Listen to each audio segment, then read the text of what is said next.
What is going on, everybody, and welcome to another My Top 5. In today's video I'm going to give you my top 5 favourite Nintendo 64 games of all time. And I mean, it is one of Nintendo's most slickest designs, but it definitely is one of its most memorable consoles. I remember when I was a kid I was begging my dad over and over again to get me one of these. Finally he gave in. I guess he couldn't resist my little cute face. Well, it was cute back then, I'm not sure about now, but definitely was back then, and that helped. But anyway guys, this console opened up my eyes to many great games back then.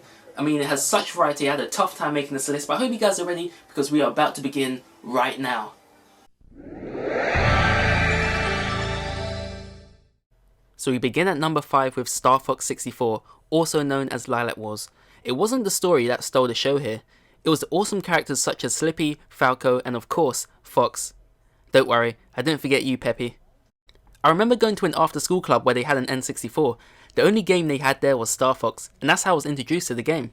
I remember about half a dozen kids were to queue up, eagerly waiting to get their turn, and you always had to perform because once you died, your turn was over.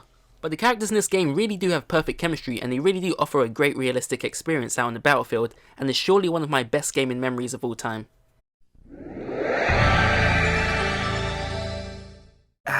At number 4 I had to go with Pokemon Snap. This could be a surprising choice for many, but I grew up on this game and it still hasn't aged to this day. You play as a photographer collecting research pictures for Professor Oak, but it wasn't as simple as it sounds. You couldn't just snap the perfect picture of any Pokemon. For example, earlier on in the game you do come across a sleeping Snorlax. To get the perfect picture you had to wake it with the Poke Flute, which you acquire much later in the game, so it does have you coming back for more.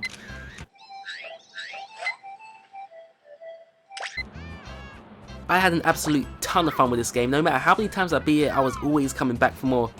But anyway, this game does have a lot of replay value, and I can only dream of a Wii U version where they implement the gamepad to take snaps of Pokemon.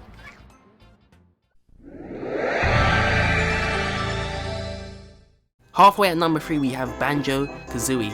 Banjo Kazooie is a 3D platformer about a bear and a little bird he carries who try to save his sister from a witch who wants to steal her beauty. I can never really understand or beat this game.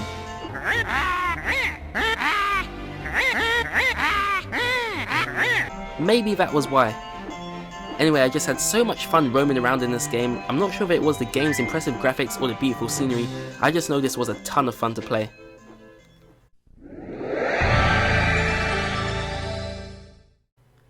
This was a really tough decision, but at number 2 we have The Legend of Zelda Ocarina of Time. I absolutely love this game, but it was a game I appreciated a lot more as I grew up. This is one of Link's greatest journeys and will always be remembered as one of the best games of any generation. But Ocarina of Time introduced a lot to the gaming world, such as amazing storytelling and emotional depth. I'll never forget that moment when Navi abandons you in the Temple of Time. Certainly one of the most touching moments I've ever experienced in any video game.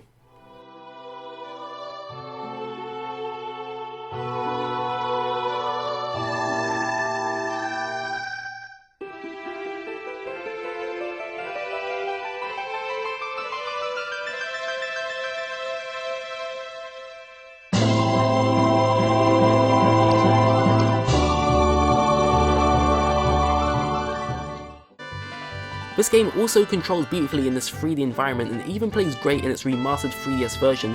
But honestly guys, I could sit here all day and talk to you about this game, but I'm sure you're all waiting for my number 1 pick, so here we go.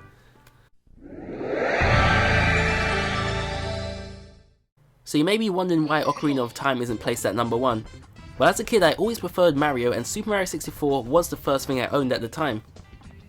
Super Mario 64 shares the same plot as many of the other Mario games where Princess Peach is kidnapped by Bowser. But the way things were done here felt so fresh and unique, from the title screen where you could mess around with Mario's face, to being able to freely roam around Peach's castle listening to this awesome music.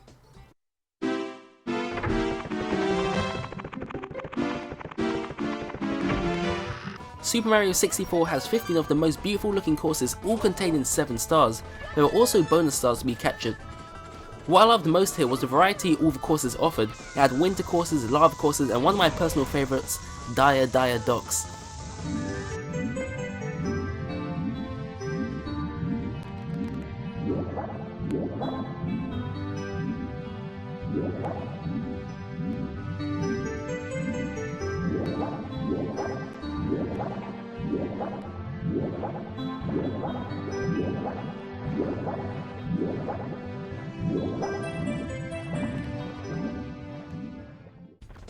Like with Ocarina of Time, I could sit here all day and talk to you guys about this. This is definitely one of the best 3D platforming games I have ever played.